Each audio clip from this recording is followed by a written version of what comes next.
Ako na. Dami oy. Gulay. Gulay ba gulay?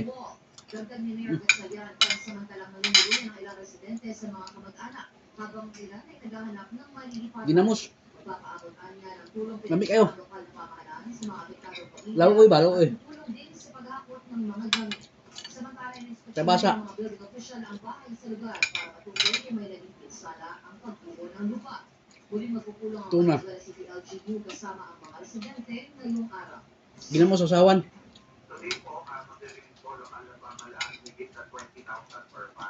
Laoy ba? Laoy. Minudo ta. Dami kayo. Sabaw.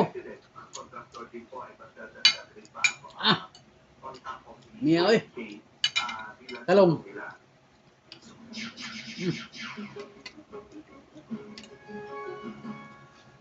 Ginamos, maos kayo.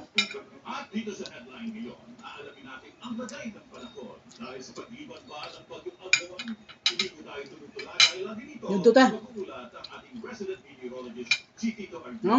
Tito Ariel, ano ang makakaming pagulat sa panahon? Wala akong entry today. Hindi masasawa sa kanin. Ginamos oy, maos kayo. Patuloy ang pagkilos po ng bagyong Alphon palayo sa Luzon. Okra. Kaya naman tinabanan ng pag-asa kanilang umaga ang natitira pang wind signal sa Isabela Kaon. at sa Aurora.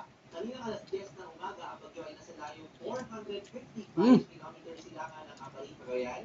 Sa gitna Hang kayo, hang. May nakapunto ng hangin na 120 Ginamos, ginamos oy. per hour at ang punsong umabot ng Ginamos ba? 60 kilometers per hour.